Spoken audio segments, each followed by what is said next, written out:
മക്കളെ, നമ്മുടെ ചാപ്റ്റർ 5 ഇന്ത്യയിലെ ജനസംഖ്യാ പ്രവണതകളാണ് ഇന്നത്തെ സെഷനകത്ത് മിസ് എടുക്കുന്നത്. അപ്പൊ നമുക്ക് ഈ ചാപ്റ്റർ നമ്മൾ 2 സെഷൻസ് ആയിട്ട് തിരിച്ചിട്ടുണ്ട്, 2 പാർട്സ് ആക്കി തിരിച്ചിട്ടുണ്ട്. അപ്പൊ നമ്മൾ ഇന്ന് അതിന്റെ പാർട്ട് 1 ആണ് ഇന്നത്തെ സെഷനകത്ത് മിസ് എടുക്കുന്നത്. അപ്പൊ നമ്മുടെ ചാപ്റ്ററിന്റെ പേരെന്താ? ഡെമോഗ്രാഫിക് ട്രെൻഡ്സ് ഇൻ ഇന്ത്യ അല്ലെ. അപ്പൊ നമ്മൾ മെയിൻ ആയിട്ട് ഈ ചാപ്റ്ററിന്റെ ഹോൾ ആയിട്ട് നമ്മൾ മെയിൻ ആയിട്ട് ഡീൽ ചെയ്യുന്നത് പോപ്പുലേഷൻ അല്ലെങ്കിൽ എന്താ ജനസംഖ്യ എന്നുള്ള ഒരു കോൺസെപ്റ്റ് ആണ്. അപ്പൊ എന്താണ് ഈ ജനസംഖ്യ അല്ലെങ്കിൽ എന്താണ് പോപ്പുലേഷൻ എന്നുള്ളത് കേട്ടിട്ടുണ്ടാവും അല്ലെ. ജനസംഖ്യ ഇങ്ങനെ കുറഞ്ഞു കൂടി എന്നൊക്കെ നമ്മൾ കേട്ടിട്ടുണ്ടാവും. അപ്പൊ എന്താണ് ഈ പോപ്പുലേഷൻ എന്നുള്ളത്? അതായത് ഒരു പ്രത്യേക സ്ഥലത്ത് നമുക്ക് എന്താ ഒരു എക്സാമ്പിൾ എടുക്കാം, ഒരു സ്ഥലം എടുക്കാം അല്ലെ. ഇപ്പൊ കോഴിക്കോട് എടുക്കുകയാണെങ്കിൽ കോഴിക്കോട് അല്ലെങ്കിൽ ഒരു പ്രത്യേക സ്ഥലത്ത് ഒരു പ്രത്യേക കാലത്ത് അല്ലെങ്കിൽ ഒരു പ്രത്യേക ടൈം പീരീഡിൽ ആ സ്ഥലത്ത് താമസിച്ചിട്ടുണ്ടായിരുന്ന ആളുകളുടെ എണ്ണമാണ് ജനസംഖ്യ എന്നുള്ളത്. അതായത് എന്താ, നമ്മുടെ അടുത്തൊരു സ്ഥലം ഉണ്ട് അല്ലെ, അല്ലെങ്കിൽ നമ്മളൊരു സ്ഥലം എടുക്കുകയാണ്, കോഴിക്കോടോ വയനാടോ ഏത് വേണമെങ്കിലും എടുക്കാം.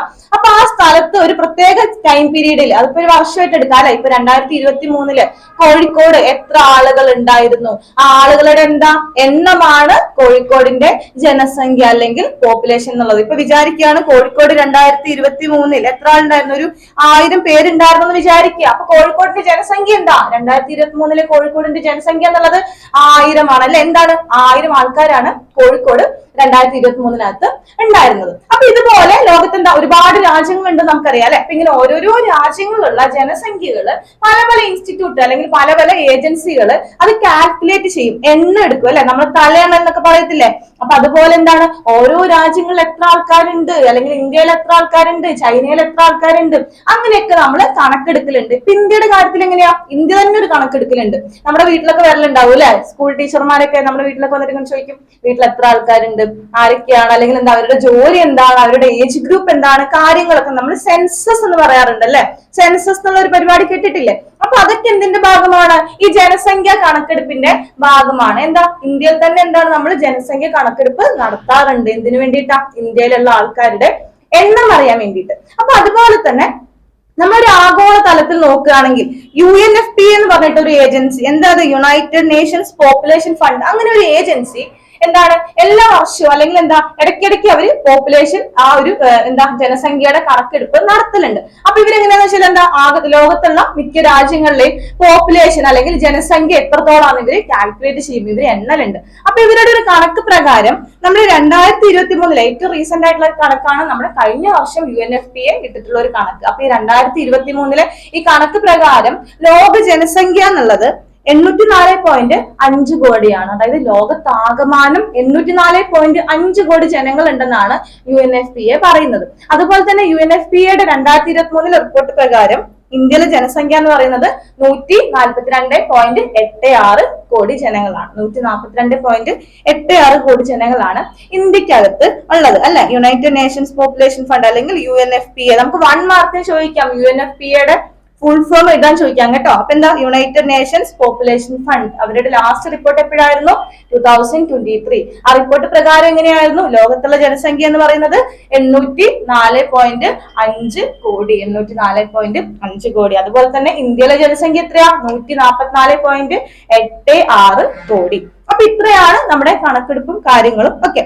ഇനി ജനസംഖ്യ ശാസ്ത്രം എന്ന് പറഞ്ഞിട്ട് ഒരു ശാസ്ത്രശാഖയുണ്ട്. അതായത് ഒരു ബ്രാഞ്ച് ഓഫ് സയൻസ് ആണ് ജനസംഖ്യ ശാസ്ത്രം എന്ന് പറയും. അല്ലെങ്കിൽ നമ്മൾ എന്തെന്ന് പറയും? ഡെമോഗ്രഫി. ഡെമോഗ്രഫി എന്നുള്ളത് നമ്മുടെ ഒരു പുതിയൊരു ടേം ആയിരിക്കും അല്ലെ. അപ്പൊ ഇനി എന്താണ് ഡെമോഗ്രഫി? നമ്മൾ പോപ്പുലേഷൻ എന്താണെന്നുള്ളത് പറഞ്ഞു. പോപ്പുലേഷൻ എന്നുള്ളത് ഒരു പ്രദേശത്ത് അധിവസിക്കുന്ന ആളുകളുടെ എണ്ണമാണ്. ഒരു പ്രത്യേക സമയത്ത് ഒരു പ്രദേശത്ത് താമസിക്കുന്ന ആളുകളുടെ എണ്ണമാണ് പോപ്പുലേഷൻ അല്ലെങ്കിൽ ജനസംഖ്യ എന്നുള്ളത്. ഇനിയിപ്പോ ജനസംഖ്യ ശാസ്ത്രം എന്താണ്? ജനസംഖ്യ ശാസ്ത്രം എന്താന്ന് വെച്ചാല് ഒരു സ്ഥലത്ത്, നമ്മളിപ്പോ കോഴിക്കോട് എടുക്കുകയാണെങ്കിൽ കോഴിക്കോട് എന്നുള്ള ഒരു സ്ഥലത്ത്, കോഴിക്കോട് എടുക്കുകയാണ്, കോഴിക്കോട് എന്നുള്ള ഒരു സ്ഥലത്ത് അവിടെ നടക്കുന്ന ജനന മരണ നിരക്കുകൾ ഒരു വർഷം നമ്മൾ എടുക്കണം. ഇപ്പൊ 2023 എടുക്കുകയാണ് അല്ലെ. അപ്പൊ എന്താണ്, കോഴിക്കോട് എന്നുള്ള ഒരു സ്ഥലം നമ്മളൊന്ന് നോട്ട് ചെയ്ത് വെച്ചു. കോഴിക്കോട് അല്ലെ, കോഴിക്കോട് എടുത്തു. അവിടെ 2023 എത്ര ജനന മരണ നിരക്കുകൾ, എത്ര ആൾക്കാർ ജനിച്ചിട്ടുണ്ട്? കോഴിക്കോട് 2023 എത്ര ആൾക്കാര് ജനിച്ചു, അല്ലെങ്കിൽ കോഴിക്കോട് 2023 എത്ര ആൾക്കാര് മരണപ്പെട്ടു, അല്ലെങ്കിൽ അവിടെ എത്രത്തോളം കുടിയേറ്റങ്ങൾ ഉണ്ടായി. കോഴിക്കോട് 2023 എത്രത്തോളം മൈഗ്രേഷൻ അല്ലെ, മൈഗ്രേറ്റ് ചെയ്ത് എത്രത്തോളം ആൾക്കാർ കോഴിക്കോട്ടിലേക്ക് വന്ന് താമസിച്ചിട്ടുണ്ട്. അതുപോലെ തന്നെ ജനസാന്ദ്രത എന്താണ്, കോഴിക്കോടിന്റെ ജനസാന്ദ്രത എന്താണ്. അപ്പൊ ഇങ്ങനെ ഒരു പ്രത്യേക പ്രദേശത്തുള്ള ആളുകളുടെ ജനന മരണ നിരക്കുകൾ ഉണ്ട്. അതുപോലെ തന്നെ കുടിയേറ്റം, അവിടെ എത്രത്തോളം ആൾക്കാർ കുടിയേറി പാർക്കുന്നുണ്ട്. അതുപോലെ തന്നെ ആ സ്ഥലത്തിലുള്ള ജനസാന്ദ്രത എത്രത്തോളമാണ്. ഈ 3 കാര്യങ്ങളും പ്രധാനമായിട്ടും ഇതിനെ പറ്റിയിട്ടുള്ള പഠനങ്ങളും കാര്യങ്ങളും ഒക്കെ നടത്തുന്ന ആ ഒരു പഠനശാഖയാണ് ജനസംഖ്യാശാസ്ത്രം അല്ലെങ്കിൽ ഡെമോഗ്രഫി എന്നുള്ളത്. അപ്പൊ നമുക്കിവിടെ ഒരു വേർഡ് ഉണ്ട് അല്ലെ, ജനസാന്ദ്രത. ജനസാന്ദ്രത എന്നുള്ളത് എന്താണ്? നമ്മളിപ്പോ നോക്കുകയാണ്, നമ്മളിപ്പോ 2 സ്ഥലങ്ങൾ എടുക്കുക. നമ്മളിപ്പോ മുന്നേ കോഴിക്കോട് എടുത്തു അല്ലെ. അപ്പൊ കോഴിക്കോട് പോലെ നമ്മൾ 2 സ്ഥലങ്ങൾ എടുക്കുകയാണ്. ഇപ്പൊ കോഴിക്കോട് നമ്മൾ എന്താ ഒരു സ്ക്വയർ പോലെ കോഴിക്കോട് ഒരു പീസ് നമ്മൾ കട്ട് ചെയ്ത് എടുത്തു കോഴിക്കോടാണ് കേട്ടോ. നമ്മൾ കൊടുത്തിട്ടുണ്ട് അല്ലെ. നമ്മൾ ഇപ്പുറത്ത് എന്ത് കൊടുത്തു? ഇപ്പുറത്ത് നമ്മള് മലപ്പുറം കൊടുത്തു. മലപ്പുറത്ത് നമ്മൾ കൊടുത്തു. അപ്പൊ നമ്മൾ കോഴിക്കോടുനിന്നും മലപ്പുറത്തുനിന്നും ഈക്വൽ ആയിട്ടുള്ള ഒരു ഏരിയ അല്ലെങ്കിൽ ഈക്വൽ ആയിട്ടുള്ള ഒരു സ്ക്വയർ, ഒരു പ്രത്യേക ഒരു എമൗണ്ട് ഓഫ് നമ്മൾ സ്ഥലം എടുത്തിരിക്കുകയാണ്. കോഴിക്കോട് നമ്മൾ മലപ്പുറത്തും ഈക്വൽ ആയിട്ടുള്ള ഒരു ഏരിയ എടുത്തിരിക്കുകയാണ്. എന്നിട്ട് നമ്മൾ എന്ത് ചെയ്യും? അവിടെ ജീവിക്കുന്ന ആളുകളുടെ എണ്ണം നോക്കും. കോഴിക്കോട് ഒരു 5 കിലോമീറ്റർ ഏരിയയിൽ എത്ര ആൾക്കാർ ജീവിക്കുന്നുണ്ട്. അങ്ങനെയാണെങ്കിൽ മലപ്പുറത്ത് ഒരു 5 കിലോമീറ്റർ ഏരിയയിൽ എത്ര ആൾക്കാര് ജീവിക്കുന്നുണ്ട്. അപ്പൊ എന്താ, ചിലപ്പോ കോഴിക്കോട് എന്താണ് ഒരു 5 കിലോമീറ്ററിൽ ചിലപ്പോ ഒരു 500 പേര് ജീവിക്കുന്നുണ്ടാവും അല്ലെ. കൂടുതൽ കുറവൊക്കെ ആവും. കോഴിക്കോട് എന്തായിരിക്കും, ചിലപ്പോ ഒരു 500 പേരായിരിക്കും ഒരു 5 കിലോമീറ്ററിനകത്ത് ഉണ്ടാവുക. പക്ഷെ മലപ്പുറത്ത് എത്രയായിരിക്കും? മലപ്പുറത്ത് കുറച്ചും കൂടെ കൂടുതൽ ആൾക്കാരുണ്ട്. 5 കിലോമീറ്ററിന്റെ ഉള്ളിൽ തന്നെ മലപ്പുറത്ത് ചിലപ്പോ ഒരു 1500 ആൾക്കാര് ജീവിക്കുന്നുണ്ടാവും. അപ്പൊ എങ്ങനെ ഓർക്കണ്ടേ? ഒരേ രീതിയിലുള്ള 2 സ്ഥലം അല്ലെ. ഇപ്പൊ 5 കിലോമീറ്റർ വെച്ചെടുക്കുകയാണെങ്കിൽ കോഴിക്കോടുള്ള ഒരു 5 കിലോമീറ്റർ നമ്മൾ എടുത്തു, മലപ്പുറത്തുള്ള ഒരു 5 കിലോമീറ്റർ നമ്മൾ എടുത്തു. പക്ഷെ കോഴിക്കോടുള്ള 5 കിലോമീറ്റർ ആ ഒരു ഏരിയക്കകത്ത് എത്ര, ഒരു 500 പേരൊക്കെ ഉണ്ടായിരുന്നുള്ളൂ. പക്ഷെ മലപ്പുറത്ത് അന്നേരം ഒരു 1500 പേരുണ്ടായിരുന്നു. അപ്പൊ ഇവിടെയാണ് നമ്മൾ ജനസാന്ദ്രത അല്ലെങ്കിൽ പോപ്പുലേഷൻ ഡെൻസിറ്റി എന്നുള്ളൊരു കോൺസെപ്റ്റ് വരുന്നത്. അപ്പൊ നമ്മൾ നോക്കുകയാണ്, പോപ്പുലേഷൻ ഇവിടെ കൂടുതൽ ഏതിലാ? മലപ്പുറത്ത് തന്നെ അല്ലെ. മലപ്പുറത്തുള്ള എന്താണ് 5 കിലോമീറ്ററിന്റെ ഉള്ളിൽ 1500 ആൾക്കാരുണ്ട്. അപ്പൊ പോപ്പുലേഷൻ, ആൾക്കാരുടെ എണ്ണം കൂടുതൽ എവിടെയാ? 500 ആണോ 1500 ആണോ വലുത്? 1500 ആണ് അല്ലെ. അപ്പൊ പോപ്പുലേഷൻ ജനസംഖ്യ കൂടുതൽ എവിടെയാണ്? മലപ്പുറത്താണ്. അതുപോലെ തന്നെ ഇനി ജനസാന്ദ്രത എന്താണ്? നമ്മൾ 2 സ്ഥലത്തുനിന്നും ഈക്വൽ ആയിട്ടുള്ള ഏരിയ ആണ് നമ്മൾ എടുത്തിട്ടുണ്ടായിരുന്നത് അല്ലെ. കോഴിക്കോട് 5 കിലോമീറ്റർ എടുക്കുന്നു, മലപ്പുറം 5 കിലോമീറ്റർ എടുക്കുന്നു. പക്ഷെ 2 സ്ഥലങ്ങളിലെയും ആ ഏരിയയിൽ ഉണ്ടായിരുന്ന ആൾക്കാരുടെ എണ്ണം എന്താണ്? വ്യത്യസ്തമാണ്. ഒരു സ്ഥലത്ത് ഇച്ചിരി കുറവും മറ്റേ സ്ഥലത്ത് ഇച്ചിരി കൂടുതലുമാണ്. അപ്പൊ നമ്മൾ കൂടുതലുള്ള സ്ഥലത്തിനെയാണ് ജനസാന്ദ്രത കൂടിയ സ്ഥലം എന്ന് പറയുന്നത്. അവിടെ എന്താണ്? 5 കിലോമീറ്ററിന്റെ ഉള്ളിൽ തന്നെ ഒരുപാട് ആൾക്കാര് ജീവിക്കുന്നുണ്ട് അല്ലെ. പക്ഷെ കോഴിക്കോട് എങ്ങനെയായിരുന്നു? 5 കിലോമീറ്ററിന്റെ ഉള്ളിൽ, ഇവിടെ മലപ്പുറമായിട്ട് കമ്പയർ ചെയ്യുമ്പോൾ എന്താണ്? അവിടെ ജനസാന്ദ്രത കുറവാണ്. കാരണം 5 കിലോമീറ്ററിന്റെ ഉള്ളിൽ ഒരു 500 പേരേക്ക് താമസിക്കുന്നുള്ളൂ. അപ്പൊ ഇതാണ് നമ്മുടെ ജനസാന്ദ്രത അല്ലെങ്കിൽ പോപ്പുലേഷൻ ഡെൻസിറ്റി എന്നുള്ള ഒരു കോൺസെപ്റ്റ്. അപ്പൊ അതുപോലെ തന്നെ ഇനി ജനസംഖ്യയുടെ വലിപ്പം നമ്മൾ പറയാറുണ്ട് അല്ലെ. ചിലയിടത്ത് എന്താണ്? പോപ്പുലേഷൻ ഭയങ്കര കൂടുതലാണ്. നമ്മൾ പറയും ഇന്ത്യയുടെ പോപ്പുലേഷൻ ഭയങ്കര കൂടുതലാണ് അല്ലെ. ഇന്ത്യയും ചൈന എപ്പോഴും എന്താണ്? ഭയങ്കര എന്താ പറയാ, ഏറ്റുമുട്ടലായിരിക്കും. ഞാനാണോ ഫസ്റ്റ്, നിങ്ങളാണോ ഫസ്റ്റ് എന്ന് പറയുന്ന പോലെ. കാരണം എന്താണ്? 2 രാജ്യങ്ങളിലും അവരുടെ പോപ്പുലേഷൻ ഭയങ്കര കൂടുതലാണ്. അപ്പൊ അതിന്റെ അർത്ഥം എന്താണ്? അവിടുത്തെ ആൾക്കാരുടെ എണ്ണം, അവിടെ ജീവിക്കുന്ന ആൾക്കാരുടെ എണ്ണം വളരെ കൂടുതലാണ്. അപ്പൊ ഈ പറഞ്ഞതുപോലെ ഒരു രാജ്യത്തിന്റെ ജനസംഖ്യ അല്ലെങ്കിൽ പോപ്പുലേഷനെ ബാധിക്കുന്ന കുറച്ച് ഫാക്ടേഴ്സ് ഉണ്ട്, കുറച്ച് കാര്യങ്ങളുണ്ട്. എന്തൊക്കെയായിരിക്കും? ഒരു സ്ഥലത്ത് എത്ര ആൾക്കാരുണ്ട് എന്ന്, അല്ലെങ്കിൽ എത്ര ആൾക്കാർ ഒരു സ്ഥലത്ത് താമസിക്കുന്നു എന്ന് നിയന്ത്രിക്കുന്ന ഫാക്ടേഴ്സ് അല്ലെങ്കിൽ ആ കൺട്രോളിംഗ് ആയിട്ടുള്ള ഫാക്ടേഴ്സ് എന്തൊക്കെയായിരിക്കും? ജനനം ഉണ്ടല്ലേ. ജനനം ഉറപ്പായിട്ടുണ്ടാവും. ഒരു സ്ഥലത്തുള്ള ആൾക്കാരുടെ എണ്ണത്തിനെ ബാധിക്കുന്ന ഒരു കാര്യമാണ് എന്ത്? ജനനം എന്നുള്ളത്. എന്താ, ചിലപ്പോ ഒരു സ്ഥലത്ത് എന്താ ഒരുപാട് ആൾക്കാർ ജനിച്ചുകൊണ്ടേ ഇരിക്കുന്നുണ്ടാവും അല്ലെ. എന്താ, അല്ലെങ്കിൽ എന്താ, ഒരു വർഷം എടുത്ത് നോക്കുകയാണെങ്കിൽ ചിലപ്പോ കോഴിക്കോട് ഒരു 500 പേര് ജനിച്ചിട്ടുണ്ടാവും. വേറൊരു സ്ഥലത്ത് ചിലപ്പോ എന്താ ഒരു 100 പേരെ ജനിച്ചിട്ടുണ്ടാവുള്ളൂ. അപ്പൊ എന്താ, ജനനം എന്നുള്ളത് അവരുടെ ആകെ മൊത്ത എണ്ണത്തിനെ ബാധിക്കുകയാണ് അല്ലെ. അതുപോലെ തന്നെ എന്താ, മരണം. ഓരോ വർഷം എന്താ, ഓരോ സ്ഥലങ്ങളിൽ മരിക്കുന്നതിന്റെ എണ്ണം അവിടുത്തെ പോപ്പുലേഷന്, ജനസംഖ്യനെ ബാധിക്കുന്നുണ്ട്. അതുപോലെ തന്നെ കുടിയേറ്റം അല്ലെ, മൈഗ്രേഷൻ. നമ്മൾ മൈഗ്രേഷൻ പഠിക്കുന്നുണ്ട്. കുടിയേറ്റം എന്നുള്ളത് എന്താണ്? ഒരു സ്ഥലത്തുള്ള ആകെയുള്ള ആ പോപ്പുലേഷനെ ബാധിക്കുന്ന ഒരു ഘടകമാണ്. എത്ര ആൾക്കാർ അങ്ങോട്ട് കുടിയേറി പാർക്കുന്നു. ഇനി കുടിയേറ്റം എന്നുള്ള ഒരു കോൺസെപ്റ്റ് എന്താണ്? കുടിയേറ്റം എന്നുള്ള ഒരു കോൺസെപ്റ്റ് മൈഗ്രേഷൻ അല്ലെ. മൈഗ്രേഷൻ എങ്ങനെ ഉണ്ടാവുക? നമ്മൾ ഈ പറഞ്ഞ പോലെ 2 സ്ഥലം എടുക്കാണ് കേട്ടോ. നമ്മൾ കോഴിക്കോട് മലപ്പുറം തന്നെ എടുക്കുകയാണ്. കോഴിക്കോട് ഫുള്ള് നമ്മൾ എടുത്തിട്ടുണ്ട്. കോഴിക്കോട് ഫുള്ള് എടുത്തപ്പം കോഴിക്കോട് ഒരു 1000 പേര് ഇരിക്കട്ടെ അല്ലെ. ഒരു 1000 പേരാണ് ആകെ കോഴിക്കോട് ഉണ്ടായിരുന്നത്.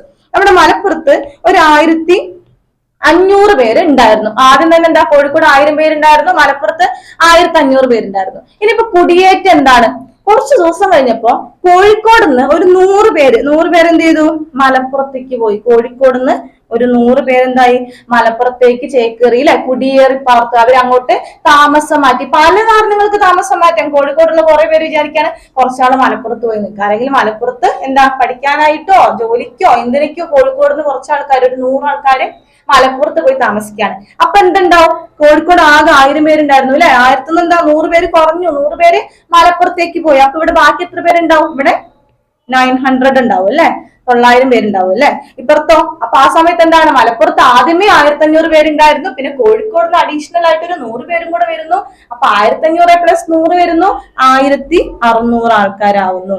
അപ്പൊ ഇവിടെ എന്തുണ്ടായി, പോപ്പുലേഷൻ ഒന്നും കൂടെ കൂടി. ഓൾറെഡി മലപ്പുറം 1500 കൊണ്ട് നിൽക്കായിരുന്നു, കോഴിക്കോട് നിന്ന് 100 പേരും കൂടെ വന്ന് കുടിയേറി പാർത്തപ്പോൾ, അവിടെ വന്ന് താമസമാക്കിയപ്പോൾ അവിടെ 1600 അപ്പൊ എന്തുണ്ടായി, പോപ്പുലേഷനിൽ മാറ്റം വന്നു, അല്ലെ, ജനസംഖ്യയിൽ മാറ്റം വന്നു. രണ്ട് സ്ഥലത്തെ ജനസംഖ്യയിലും മാറ്റം വന്നു. കോഴിക്കോടിലെ ജനസംഖ്യ വീണ്ടും കുറഞ്ഞു, 1000 നിന്ന് 900 ആയി, അല്ലെ, 1000 നിന്ന് കോഴിക്കോട് 900 ആയപ്പോ നേരെ ഓപ്പോസിറ്റ് നിന്ന് മലപ്പുറം 1500 നിന്ന് 1600 ആയിട്ട് അവിടുത്തെ ജനസംഖ്യ അല്ലെങ്കിൽ പോപ്പുലേഷൻ കൂടി.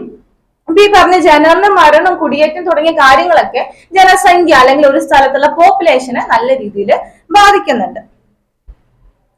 അതുപോലെ തന്നെ എന്താ, ഒരു സ്ഥലത്തെ പോപ്പുലേഷൻ മാറുക എന്ന് പറഞ്ഞാൽ ഈ മരണം, ജനനം, ഈ ജനസാന്ദ്രത തുടങ്ങിയ ഫാക്ടേഴ്സിനെയൊക്കെ ഡിപ്പെൻഡന്റ് ആയിട്ടായിരിക്കും. ഇനി അതുപോലെ തന്നെ ഇനി ഒരു പ്രദേശത്തെ ജനസംഖ്യയുടെ എന്താ, ഘടനയും ക്രമീകരണവും.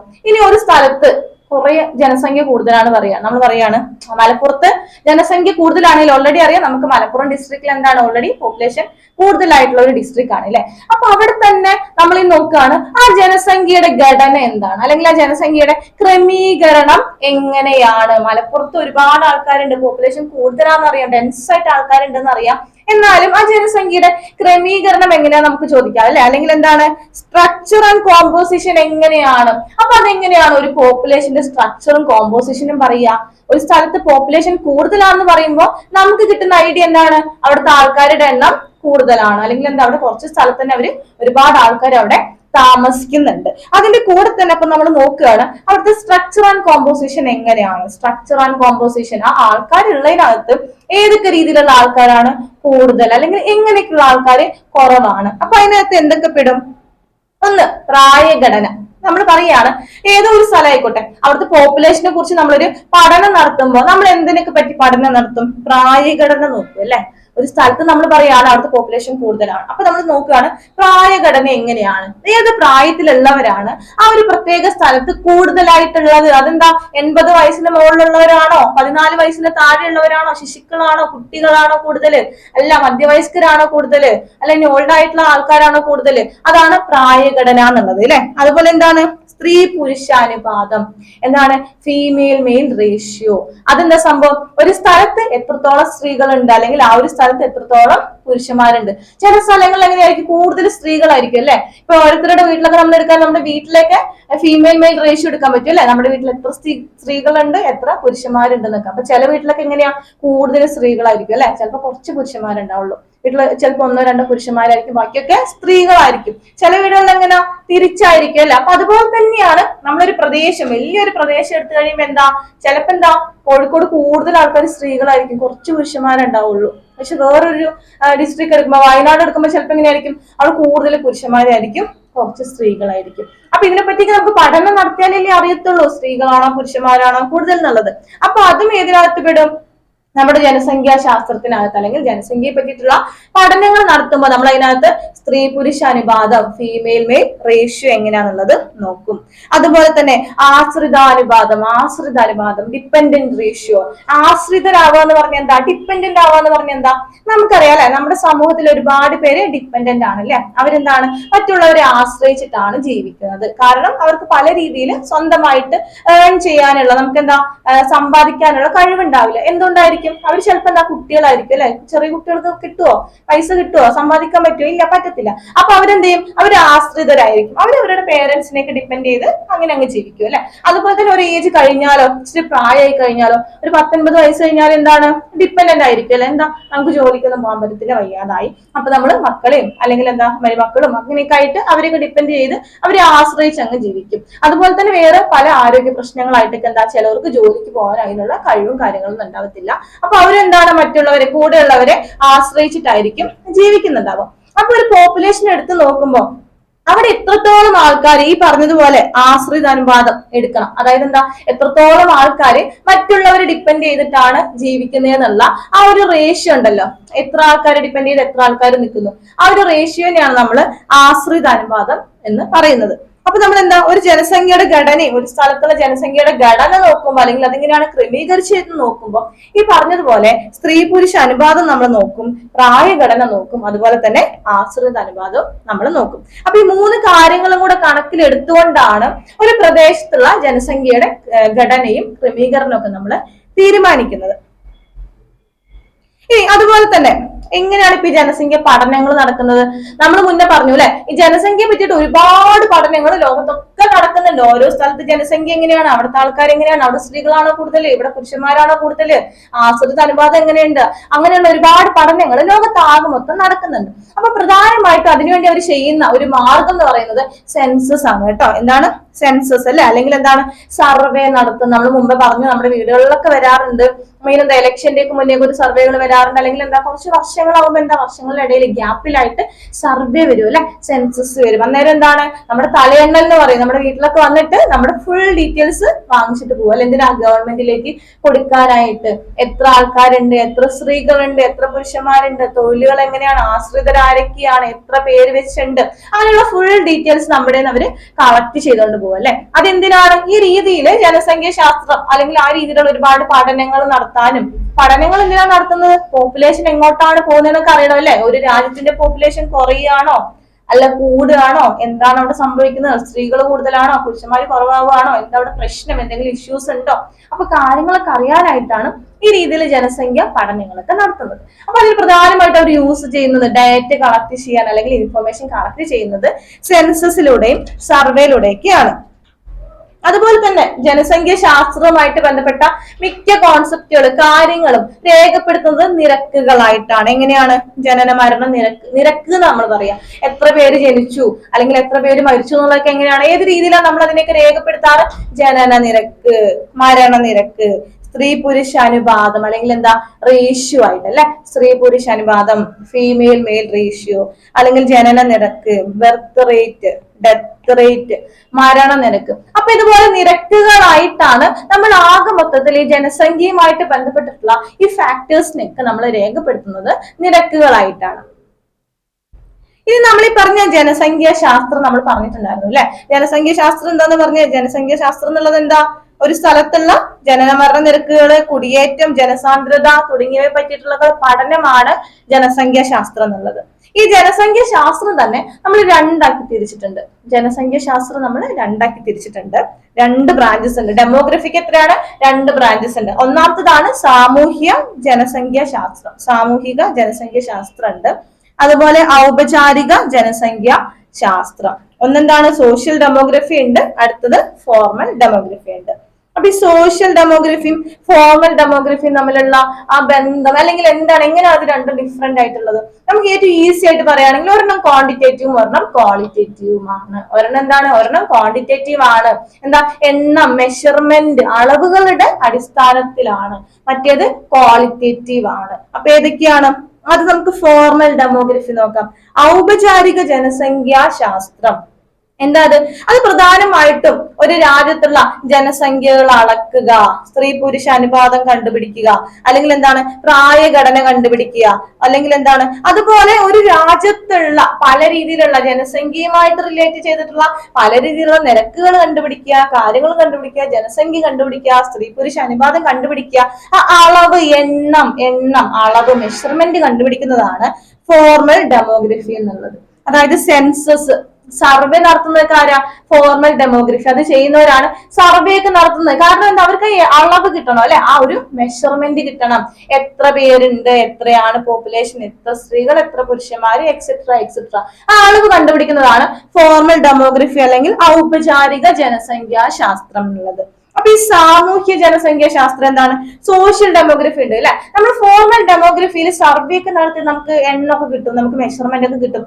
ഈ ഒരു രാജ്യത്ത് ഇത്ര ആൾക്കാരുണ്ട്, അല്ലെങ്കിൽ ആ രാജ്യത്ത് ഇത്ര സ്ത്രീകളും ഇത്ര പുരുഷന്മാരും ആണുള്ളത്, അല്ലെങ്കിൽ അവിടുത്തെ ഡിപെൻഡന്റ് റേഷ്യോ ഇത്രയാണ്. അപ്പൊ ഇതൊക്കെ ഇതൊക്കെ കിട്ടുന്നത് എവിടെയാണ്? നമ്മുടെ ഫോർമൽ ഡെമോഗ്രഫിയിലാണ്. അപ്പൊ അതിനുശേഷം എന്തുകൊണ്ട് ഇങ്ങനത്തെ ഒരു പോപ്പുലേഷൻ ഈ രാജ്യത്ത് വന്നു, എന്തുകൊണ്ട് ഈ ഒരു രാജ്യത്ത് ഫീമെയിൽ മെയിൽ റേഷ്യോ ഇങ്ങനെയായി, എന്തുകൊണ്ട് ഒരു രാജ്യത്ത് പുരുഷന്മാരുടെ എണ്ണം കൂടി, അല്ലെങ്കിൽ എന്തുകൊണ്ട് ഒരു രാജ്യത്ത് പുരുഷന്മാരുടെ എണ്ണം കുറഞ്ഞു പോയി, എന്തുകൊണ്ട് ഒരു രാജ്യത്ത് ബർത്ത് റേറ്റ് കൂടി അല്ലെങ്കിൽ കുറഞ്ഞു, ഡെത്ത് റേറ്റ് കൂടി കുറഞ്ഞു. അപ്പൊ എന്തുകൊണ്ട് എന്നുള്ളത് ആൻസർ ചെയ്യുന്ന, അല്ലെങ്കിൽ എന്തുകൊണ്ടാണ് ഈ മാറ്റങ്ങൾ പോപ്പുലേഷനിൽ വന്നിട്ടുള്ളത്, അത് അന്വേഷിക്കുന്ന ബ്രാഞ്ചാണ് സോഷ്യൽ ഡെമോഗ്രഫി അല്ലെങ്കിൽ സാമൂഹിക ജനസംഖ്യ ശാസ്ത്രം. അപ്പൊ അവർ അന്വേഷിക്കുകയാണ് എന്തുകൊണ്ടാണ് ഒരു രാജ്യത്ത് പോപ്പുലേഷനിൽ ഇത്രയും ചേഞ്ച് വന്നത്. കഴിഞ്ഞ വർഷം ഈ രാജ്യത്തിന്റെ പോപ്പുലേഷൻ ഭയങ്കര കൂടുതലായിരുന്നല്ലോ, ഇപ്പൊ ഈ രാജ്യത്തിന് എന്ത് പറ്റി? പോപ്പുലേഷന്റെ സെൻസസിന്റെ മെഷർമെന്റ് എടുത്ത് നോക്കിയപ്പോ പോപ്പുലേഷൻ നല്ല ഡൗൺ ആണല്ലോ. അപ്പൊ എന്തുകൊണ്ട് ഒരു രാജ്യത്തിന്റെ പോപ്പുലേഷൻ കൂടി അല്ലെങ്കിൽ കുറഞ്ഞു? അപ്പൊ ആ റീസൺസ്, ആ കാരണങ്ങൾ അത് അനലൈസ് ചെയ്യുന്ന, വിശകലനം ചെയ്യുന്ന ബ്രാഞ്ചസ് ആണ് സാമൂഹിക ജനസംഖ്യാ ശാസ്ത്രം അല്ലെങ്കിൽ സോഷ്യൽ ഡെമോഗ്രഫി എന്നുള്ളത്. അപ്പൊ ഒരു പ്രധാനമായിട്ട് എന്ത് ചെയ്യും? ആ ഒരു പർട്ടിക്കുലർ ആയിട്ടുള്ള സ്ഥലം ഉണ്ടാവുമല്ലോ, ഏത് സ്ഥലത്തിനെ പറ്റിയിട്ടാണ് പഠനം നടത്തുന്നത്, ആ സ്ഥലത്തിലെ സാമൂഹിക, സാമ്പത്തിക, രാഷ്ട്രീയ രീതികൾ എന്തൊക്കെയാണ്, അവിടുത്തെ സോഷ്യോ പൊളിറ്റിക്കൽ എക്കണോമിക് ഫാക്ടേഴ്സ് എന്തൊക്കെയാണ്, അതൊക്കെ ഒന്ന് അതിനെ പറ്റിയിട്ടുള്ള പഠനങ്ങൾ നടത്തും. എന്തിനു വേണ്ടിയിട്ടാ? ഇനിയിപ്പം അത് കാരണമാണോ അവിടെ ഒരു പോപ്പുലേഷനിൽ ചേഞ്ച് വന്നത്, എക്കണോമി കാരണമാണോ അവിടുത്തെ പോപ്പുലേഷനിൽ മാറ്റം വന്നത്, അല്ല അപ്പൊ അവിടുത്തെ പൊളിറ്റിക്കൽ ഇഷ്യൂസ് കാരണമാണോ, അല്ല ഇനി അവിടുത്തെ സോഷ്യൽ കണ്ടീഷൻസ് കാരണമാണോ ആ ഒരു സ്ഥലത്ത്, ആ ഒരു പ്രത്യേക സ്ഥലത്ത് പോപ്പുലേഷനിൽ ഈ ചേഞ്ച് വന്നത്, ജനസംഖ്യയിൽ മാറ്റം വന്നതെന്ന് അറിയാൻ വേണ്ടിയിട്ട് അതിനെ പറ്റിയൊക്കെ പഠിക്കലാണ് ഈ സോഷ്യൽ ഡെമോഗ്രഫി അല്ലെങ്കിൽ സാമൂഹിക ജനസംഖ്യ ശാസ്ത്രത്തിന്റെ ഏറ്റവും പ്രധാനപ്പെട്ട ഒരു ലക്ഷ്യം എന്നുള്ളത്. അപ്പൊ ഓക്കെ മക്കളെ, നമുക്ക് ഇതിന്റെ സെക്കൻഡ് പാർട്ട് നമുക്ക് നെക്സ്റ്റ് ക്ലാസ്സിൽ കാണാം. അതുവരെ ബൈ.